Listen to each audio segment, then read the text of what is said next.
Everybody, I'm going to hassle my friend Bill here again, Bill Ganahl from Southcity Rod and Customs. Bill is no stranger to the channel. He's done some amazing builds that we have seen and featured, and it hasn't stopped since then. I mean, the last thing that I saw was that beautiful hot rod, Blue Flames. Yeah, the 33 Willies. Yeah. The 33 Willies. Yep. And now here we are again with two very different builds. Very different, exactly. You know, I have some footage from last night's banquet. Your roast. Yeah, yeah. Joe, a very close friend of yours and colleague as well, but your roast was pretty cool. I do have to give you that clip so you can see it. I had that planned, and I knew it was a risk, but I'm really glad. I think it went over the way I intended. I think you got him a bit teary. Did I? Okay, good, good. I think you might have. I mean, like from hurting his feelings, maybe. Well, we should congratulate Joe Capone, is it? Yep. Am I saying that correctly? Yep. Congratulations. Just been inducted into the Hall of Fame. The paintwork speaks for itself after seeing so many of Bill's builds. I mean, St. Christopher. Yep. Whatever you throw at him, he just, you know, he's never failed you. We've worked together for over 20 years. We both worked for Roy Brizio together at the same time. I'm a little older than Joe. I started in '99, and I think he came in like '05 or so. But we've worked together. He was straight out of high school. Okay. And so I've literally watched his whole career, and he's not only one of the best painters in the country, he's just a very good person. And we just worked. He's painted almost everything that I've built. Coincidentally, he didn't paint this truck, but that's for a reason that I will talk about when we talk about it. Right, it's Joe who paints all of Bill's cars and Bill's didn't paint one of the latest debuts sitting right here at the Grand National Roadster Show, everybody. Let's continue along with Bill. I was telling Bill I love trucks, and then he brings something like this. This is outstanding. Talk to us, mate. So it's a 56 Ford F100. This project is kind of special. They're all special, obviously, but even in a little more personal way. I grew up, my dad had a 56 F100 that I grew up in, and then the owner, his dad and he both also have had F100s, so it's sort of sentimental in that sense. The color on the truck, I'll start with that. We painted this.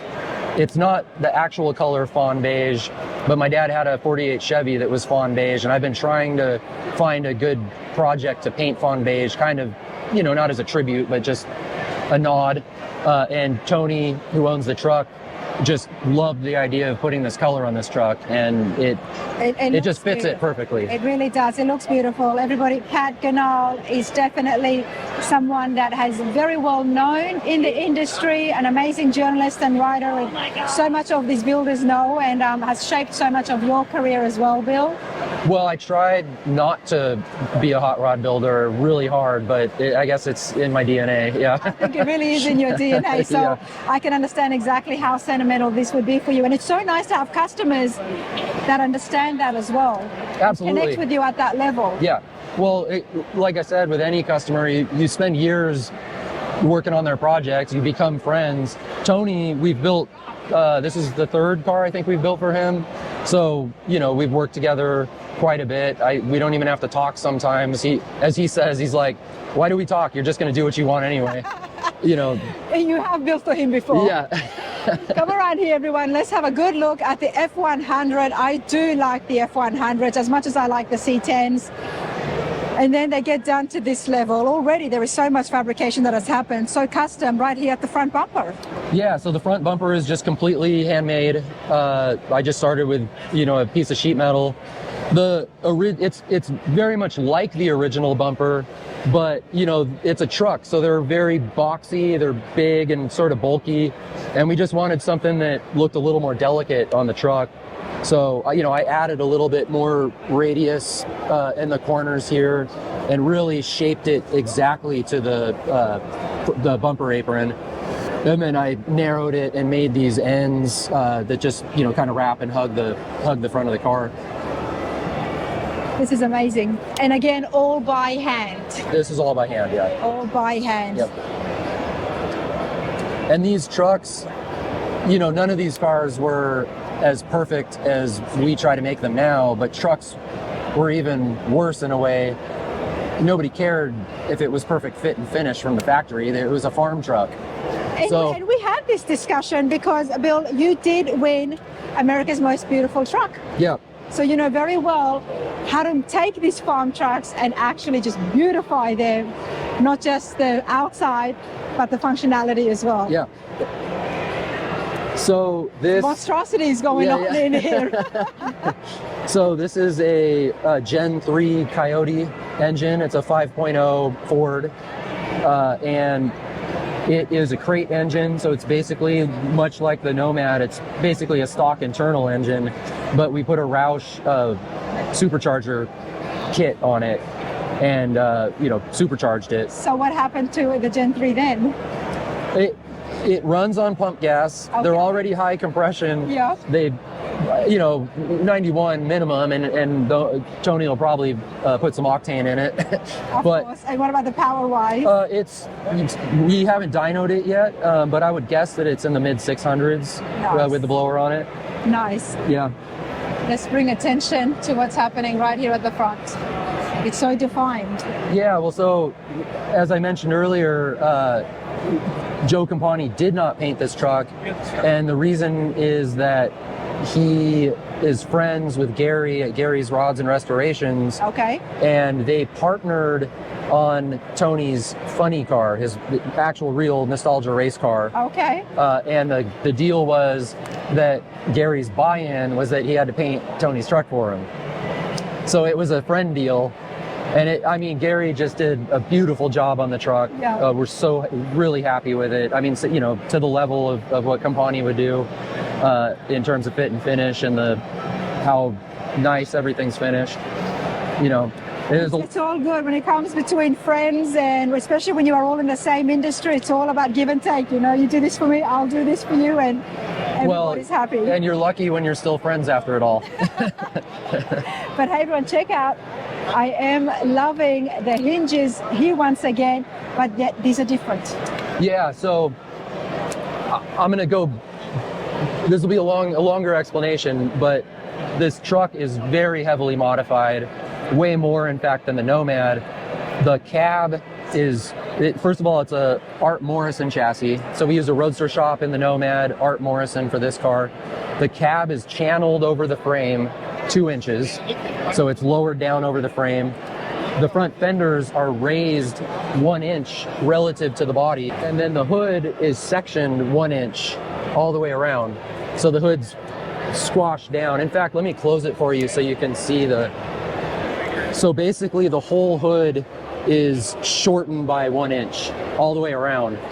And these trucks, they're kind of bulky looking. They look really good without doing all this, but we wanted to refine the shape of it so that when somebody walks up on it, they don't know it's modified, but it just looks a little better than a stock truck, and they don't really know why. So the cab's channeled 2 inches, fenders are raised 1 inch, the hood is sectioned 1 inch, the top is chopped about an inch, inch and a half. The bed, we just put the bed at the level that it looked best to the body at. We widened the rear fenders by about an inch, and then we narrowed the running boards by about an inch. So every piece on this truck is changed. The fender openings they're made smaller to frame the wheels and tires better. Just every little detail is sliced, diced, changed. Not, and like I said, not with the intention of looking like a modified truck, but just to make the original truck look a little bit sleeker and better. I love having interviews with Bill, everybody. I really do, because you explain things so well and you go through the details. I appreciate that, and I hope you guys appreciate it at home as well. I'm a windbag. It's good. It's the best ones on film, honestly.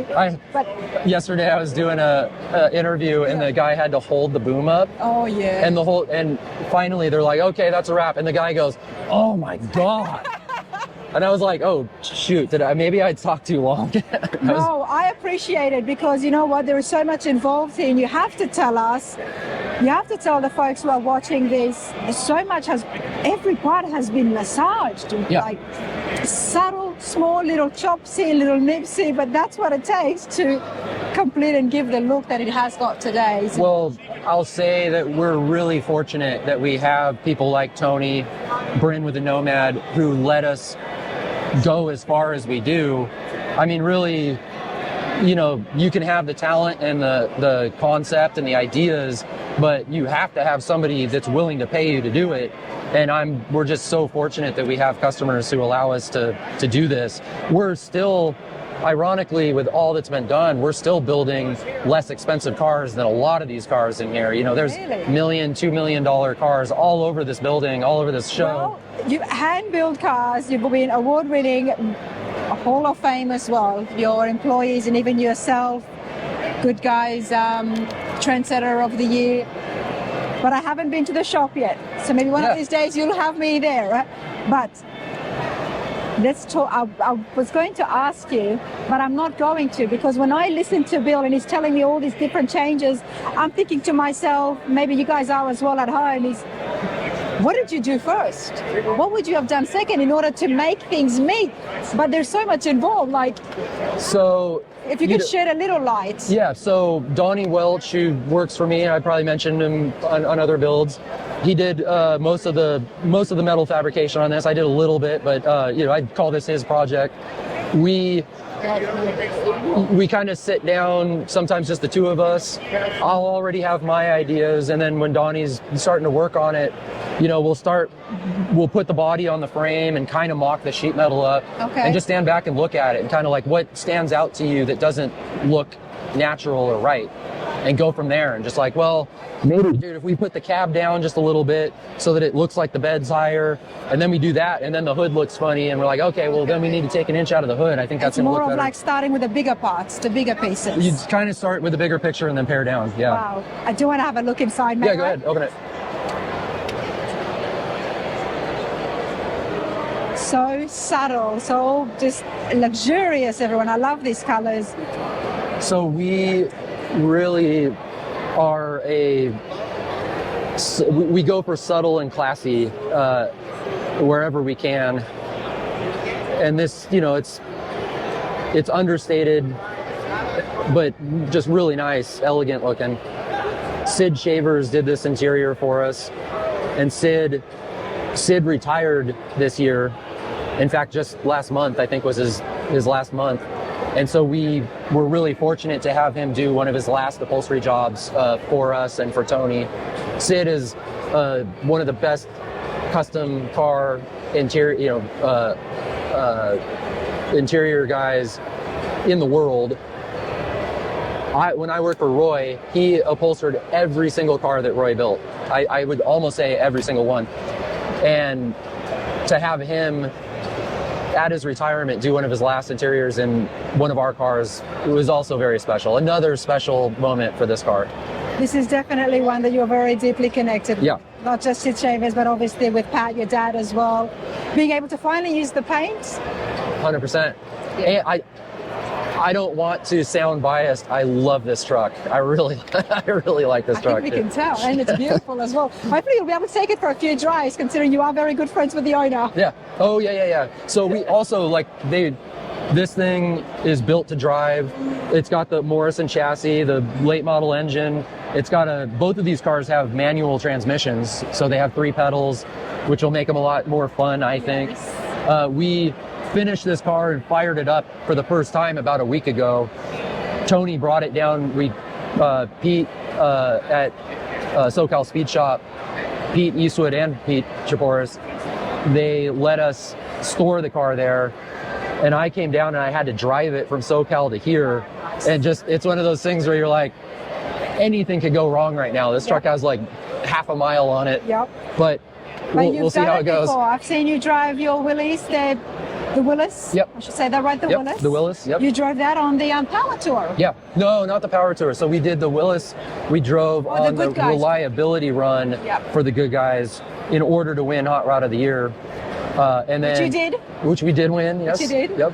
And then the 68 Dodge Charger that we finished last year, debuted here, I drove on the Good Guys Hall of Fame tour, which was about 3,000 miles. I think that's the one that I missed. Yeah.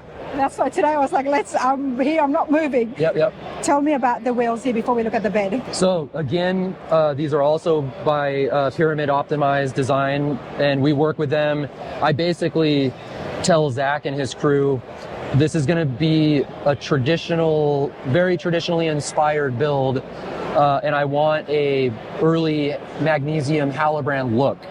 That's all I need to tell him, and then he'll give me back, 3 or 4 sort of options, versions of these. These are kind of inspired by the backside of an old early Halibran. Okay.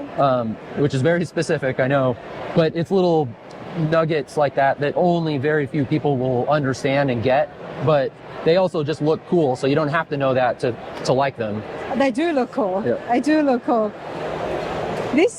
Yesterday when I came around and I did some filming, I was looking at the bed and I'm like, what is going on? It's it's wood, but there's something different here that you don't normally see. Yeah, so this is sapele wood, so it's a really it's kind of a rare wood, but the graining on it is very unique and very it has a lot of contrast.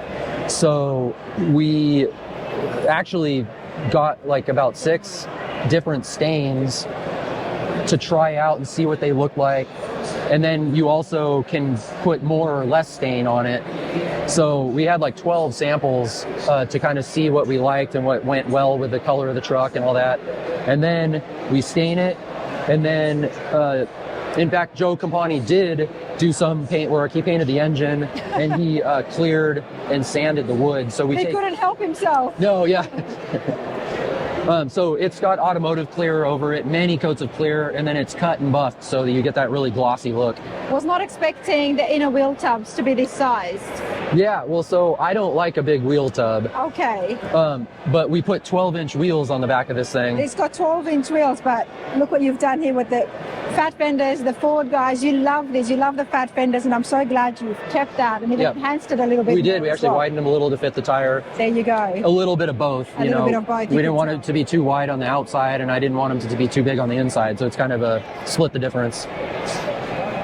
It's beautiful. Thank you. As always, Bill, what is next? Well, so this is a 55 Chevy Nomad wagon, and Bryn, who owns it, he's owned the car for like 40 years. It was a stock wagon, red and white, and he just has had this vision of building this car as a really nice custom car for decades. He brought in a rendering of how he wanted the car done, and we pretty much changed his mind on every single thing that he originally wanted the car to be. Well, I'm not surprised you've done that before. We have a bad habit of changing direction a few times throughout the build. I've said this to you before as well. It always works out in your favor and in the customer's favor when you do that. Has it ever not worked out? Well, not that anyone's told me anyway. It's a risk, a lot of people come to your shop because they like your style, they like what they've seen come out of your shop in the past. He really isn't a car guy per se. He came into our shop, maybe just Googled hot rod shop and walked in the door with this rendering. Okay. And the project, you get to know the customer, you become friends. The project takes years. And over the course of time, I mean, if I'm building a car, I see things about it as you're going. Colors, wheels, stance, modifications that I sort of think about as we're going. And I'll say it out loud. Yeah. And if he says, nope, don't like it, then fine, no harm. But I've been really lucky. A lot of people are very amenable. And I get my way a lot. You know what? The proof is in the pudding because it has worked out for you in the past. I'm just joking, everybody, because you've done some amazing award-winning builds. Tell me a little bit about some of your custom touches at Southcity Rod and Custom that has been applied to the beautiful Chevy here. Yeah, so this car, like the Tri-5 Chevys, everybody, they're iconic. There's 3 different years, 55, 56, 57. This is a 55. Each year was basically kind of the same body, but with various differences. Yeah. The grille being a major difference. And this is a 55, but we built the grille with a peak in it like a 56. Okay. So it's kind of a combination of a 55 and a 56. People ask often, did you start with a 5 or a 6? It is a 55. So everything up here is handmade. So we made the grille out of aluminum, and it looks kind of like a 55 grille, yep, but it's peaked like a 56. All this trim here is made to look like a 55, but it's peaked, so it's just handmade in the shape of a 56, but wow, with the looks of a 55. So all the sheet metal here is all handmade. The bumper is from a 1964 Buick Riviera. And we got the idea there. I have a 64 Riviera. Right. And since we peaked the grille, the Riviera has a peak to it. Obviously, it doesn't match exactly. So we cut the bumper up into a bunch of pieces. And let me sit right here next to you, Bill. Now, you know, anybody building at home, I'm getting a little bit of an experience myself as well. Making parts fit that comes from the same car is very difficult.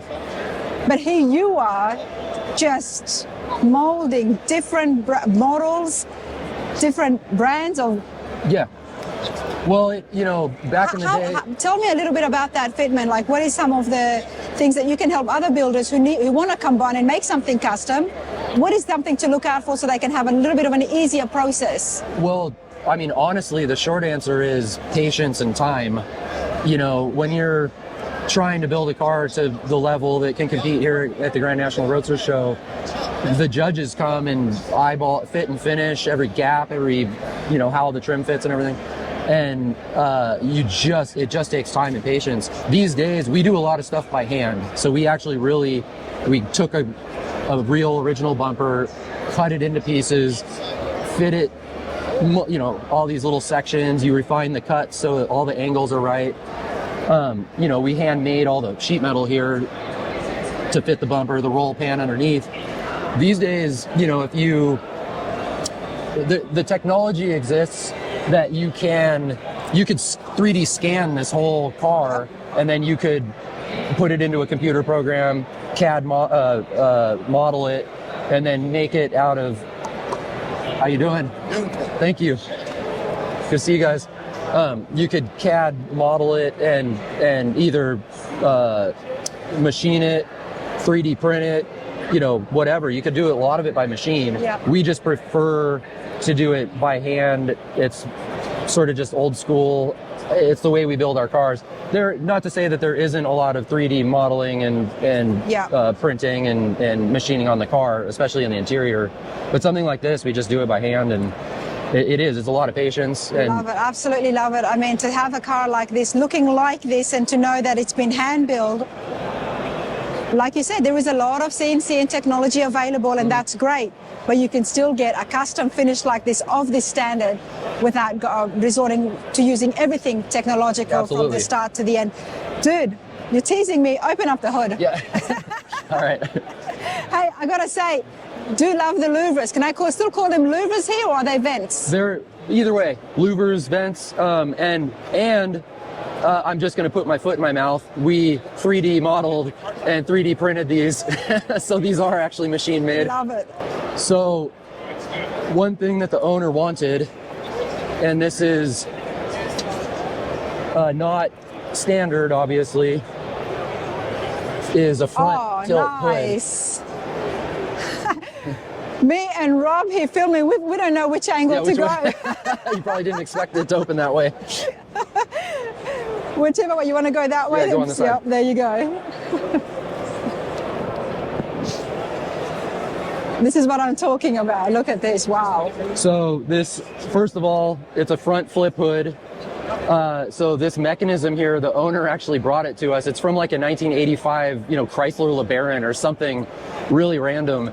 The actual hinges? It's based on that. Yeah. Based on that, okay. Yeah. And so we made the hood front tilt. We made these little Delrin tracks and these rods to go and center the hood and everything. Bill, this is amazing. I've never seen this. Yeah, I hadn't either, and the customer, Bryn, actually brought him in and said, I want the hood to tilt forward. And I'm like, why? Just because. Why not? It looks so cool. I mean, I think the truck community would really appreciate this. Well, we happen to have a truck with a tilt front hood, but we'll definitely check that out as well, everybody. Yeah. But I mean, already there is just so much happening here. Of course, as always, Bill, above and beyond, looks magnificent. Talk to me about the power plant. Yeah, so the engine is an LT4 Chevrolet, so it's supercharged. It's pretty much the engine itself. The internals are stock. I think these things make somewhere between 500 and 600 horsepower. Wow. And obviously we fabricated and made all the dress up stuff. All the panels in here are all handmade, much like the front, the grille and everything. Firewall's handmade. All the air ducting and everything is handmade. And we're riding the line here. He wanted a car that was kind of a traditional build, but it's also built to track race. He wants to actually take it to Infineon and drive it on the racetrack. So we kind of gave it a little bit of a pro touring performance vibe with the engine. The interior, like the pedals are race pedals. And interior that kind of like that with a finish like this, and he wants to take it on the track. We're going to show it a few times first, and then we'll let him screw it up. That's the theme recently. Everybody wants to build these high-end custom cars, but then they don't want to make them just be sitting inside trailers or on displays. They want to show the functionality, the drivetrain. Yeah. And I think it's fabulous. Well, we pride ourselves on building cars that drive, that work. Yeah. And it's not easy to build a show car that looks pretty, but it's way harder to make a show car that actually functions and drives. Exactly. We've put thousands and thousands of miles on the cars that we've built. Both of these cars they're going to drive like new cars. This is on a Roadster Shop chassis, independent rear end. It's going to drive like a new car. He'll be able to go to the track. It's a wagon, so it's a big car, but which is kind of, the fun, the paradox of it being a station wagon, but also being a race car. No, I absolutely love it. And I think it's awesome that is happening because, like I said, customs every year, the standard is just getting higher and higher. Yep. Okay, wow. What about, there's so much that has already happened on the front end. What else have you done in the body, especially by molding in the 3 different Tri-5s? Have you done anything else? Yeah, well, so the trim on the car is original. We've just little things this is the stock trim piece, but we flushed it with the fender. Normally this just sits on top of the fender, so it's a stock piece that we just refined and made nicer. We took all this trim as original and it's pot metal. So with we use chrome companies like Sherm's Plating and Advanced in Nashville, and we send them out, we get them coppered, and then we'll get them back and we'll fit them to the car. Compani will do the body work. We'll get it in primer, refit it to make sure everything works, then send it out, get it chromed. The process to get these parts to fit perfectly is just painstaking. Time, money. You could put this stuff on and it would look fine if you didn't do that, but you'd have little imperfections, gaps here and there. And these days, like you said, the quality is just and those judges, the expectations. Yeah. It's insane, but I do want to bring everybody in closer to the trim. I'm absolutely loving, there's 2 different types of chroming happening here. It looks like a satin finish. Well, and then is it a black chrome on top? No, so it's just regular chrome, but the satin color, we body worked in here and painted this. So that's actually paint that matches the paint on the wheels. Wow. And then also the paint, in the engine compartment. Okay. So it's kind of ties that bronze theme together. Check out the wheels, everybody. So the wheels are made by Pyramid Optimized Design, Zach and his crew there. We wanted to pull the elegance of the car, the originality of the car, and then marry that with the race car vibe theme. And so we basically started with a 6-spoke Lola style wheel, which a lot of people are doing these days. So we we changed course kind of midway and added a spoke and actually made it a 7-spoke, which sets it a little bit apart from all the people doing 6-spoke wheels. You did something similar to the Willys Coupe as well. Yeah. Well, the Willys Coupe, they were very traditional. So, but you made it into a 3-piece wheel. Zach made those wheels as well. Those ones are very even earlier traditionally based. So like a Palabrand style wheel. These are more of like a road race wheel from 60s, 70s. It would have been a magnesium or aluminum wheel back then. We did it as a true knockoff. So there's no lug nuts on this. It's just you spin the knockoff off, and then the wheel just pops off of. Because of course, everybody, they're going to be taking this onto the drag strip, right? Yeah. Pit stop's got to be quick. Yeah, exactly. Beautiful 55 Chevy, everybody. Check out the interior. So the interior is done by DJ Designs, and we again wanted to have an original vibe to it while being obviously completely custom.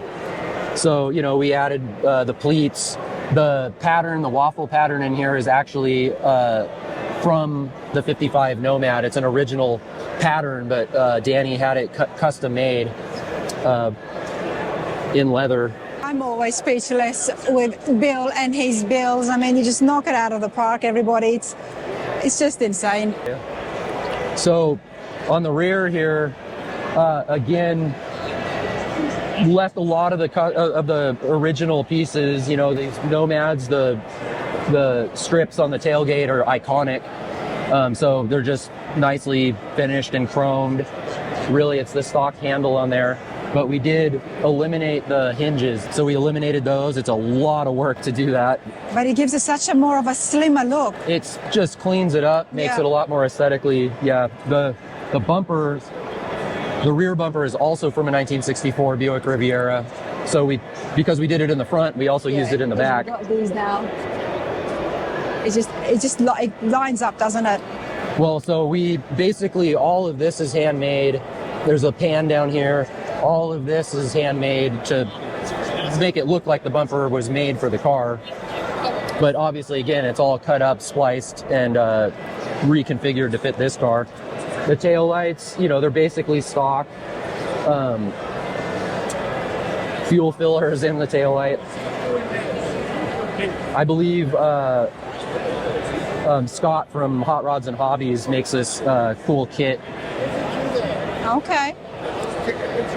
But, just getting all of this stuff to line up perfectly like that. It's all Joe Campani of Campani Color and his crew.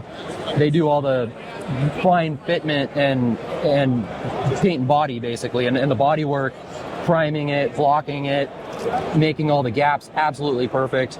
If you did it in metal, it would take a year just to, just to get to this step. Yeah, so all these cars get skim coated in Bondo and prime, poly primed, block sanded numerous times.